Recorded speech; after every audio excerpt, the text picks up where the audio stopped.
Nous voici de retour en France pour une visite du mont Saint-Michel et de sa baie. C'est une des destinations préférées des Français. Mais pour la découvrir, il faut visiter 2 régions. La Bretagne, où se trouve la baie, et la Normandie, où se trouve le mont.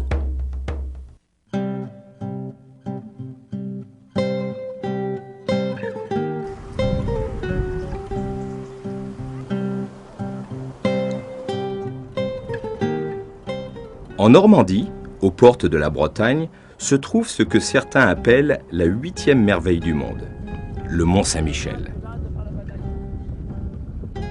Le mont et sa baie sont la première destination touristique française après Paris. D'après des études, on visite 2 fois le mont Saint-Michel dans sa vie. Une fois quand on est enfant et une fois quand on est parent pour montrer à ses enfants, car ça fait partie du patrimoine national, comme la Tour Eiffel ou le château de Versailles.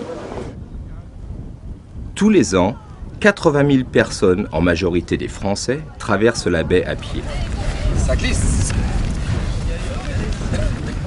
Cette randonnée de 6 km est aussi intéressante que la visite du mont, parce qu'il y a beaucoup de choses à découvrir dans la baie.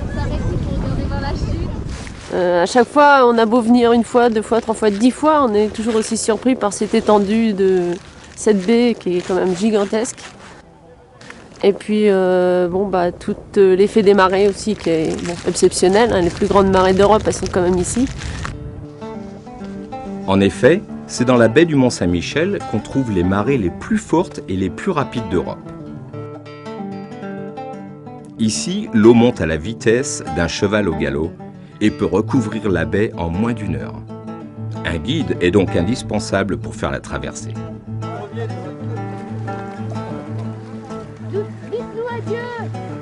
La baie est aussi connue pour ses sables mouvants. De nombreux touristes ont été pris par surprise.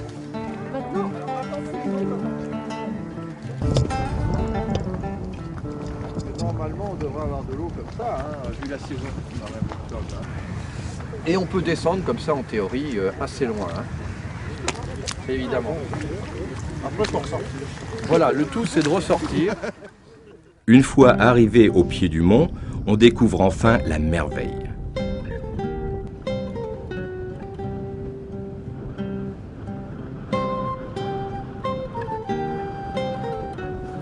À l'intérieur des remparts, on a l'impression de revenir au Moyen Âge, près de 800 ans en arrière.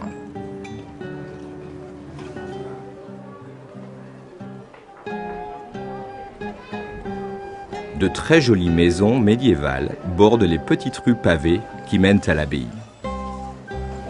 Ce chef-d'œuvre de l'art gothique a été construit entre le XIIe et le XIIIe siècle par des moines bénédictins. Il aura fallu seulement 16 ans pour le terminer. C'est un lieu qui n'a pas fini de fasciner.